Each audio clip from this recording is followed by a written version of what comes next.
महाराज जी, परीक्षा में कुछ असफलताओं के बाद मन व्यथित रहता है। एक तरफ लगता है कि मैं कहीं अपने साथियों से पीछे छूटता जा रहा हूँ, दूसरी तरफ लगता है अगर सफल नहीं हुआ तो मेरा क्या होगा। महाराज जी, ऐसे में महाराज जी मेरा मार्गदर्शन करें कि हाँ मैं कैसे बिल्कुल, आगे ये नई अवस्था में ये सोच तो होती है। अगर बच्चा हम एकाग्रता पूर्वक अपने पाठ को, तो हमें लगता है कि फेल कैसे हम हो गए। आपके ग्रंथ इतने बड़े बड़े नहीं, हमारे ग्रंथ इतने मोटे मोटे हैं। स्वाध्याय हर चीज का 10 साल पहले पढ़ा होगा, अगर वो बात पूछोगे तो अभी 10 मिनट में पूरी उसकी व्याख्या करके बता देंगे। अगर आप प्रयासरत हो, प्रयत्नरत हो, तो अपने विषय में असफल कैसे हो जाते हो। या तो आप ब्रह्मचर्यहीन हो रहे हो, इधर उधर प्रपंच कर रहे हो, अपनी पढ़ाई से विमुख आचरण कर रहे हो, मनोरंजन कर रहे हो। नहीं तो बच्चा, अपने चैप्टर को हमें 1 साल दिया जाता है, 1 वर्ष दिया जाता है अपने चैप्टर को कंठस्थ करने के लिए, पुष्ट करने के लिए। कितनी पढ़ाई होगी। बिल्कुल, मतलब जिस विषय में लगो उस विषय में एकदम। तो हम कह रहे हैं तुम्हारा जो चैप्टर है हम उसे कंठस्थ कर सकते हैं। तो हम इतने कमजोर क्यों हैं कि हम फेल हो जाते हैं। अगर ये हो कि भाई टीचर कोई पक्षपात करता है तो बात अलग है, नहीं तो हम फेल क्यों हो जाते हैं। कहीं ना कहीं हम गलत हैं, हम अपनी गलती को सुधारें। और असफलता मिलना सफलता का एक प्रतीक है कि हमें और जोश आना चाहिए। आप जीवन में कभी असफल नहीं होंगे। रात दिन पढ़ाई करो, ब्रह्मचर्य से रहो, भगवान का नाम जप करो, माता पिता की आराधना करो। कौन सी उन्नति जो तुम्हारे चरणन चूम ले, कौन सी उन्नति जो चरणन चूम ले।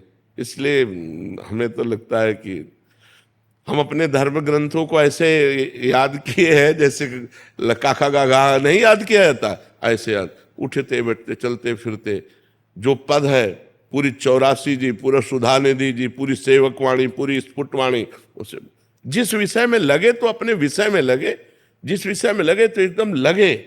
तो आप फेल कैसे हो गए। अपने विषय का ज्ञान आपको क्यों नहीं है।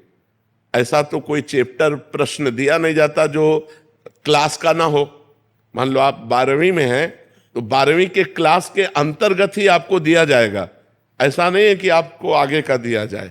आप जितनी क्लास में पहुंचते जाएंगे योग्यता, उतना ही आपको प्रश्न दिया जाएगा। तो हमको अपने चैप्टर को घुस करके घुन की तरह लगना चाहिए। जैसे गेहूं में घुन लग जाता है ना, पूरा खोखला कर देता है, ऐसे में अपने चैप्टर में लग करके पूरे चैप्टर को अपने माइंड पे बैठा लेना चाहिए। हमारा माइंड बहुत विस्तार से है, अनंत जन्मों के संस्कार भरे हुए हैं, छोटी सी चिप में मन की अनंत जन्मों के। तो ये सब पूरा आपको भर लेना चाहिए।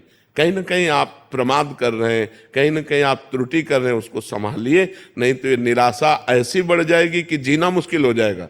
बच्चे, अभी बच्चे हैं ना, अब जैसे देखा कि जैसे इन्होंने कहा हमारे दोस्त सफल हो रहे हैं, तो दोस्तों के सामने नीचा, घर परिवार में जाने पर कि यार हमने यार इतने रुपए लगाए और तुम फेल हो गए, यार ठीक नहीं है। अब वो अंदर से इतना घुट जाता है कि उसे एक रास्ता दिखाई देता है।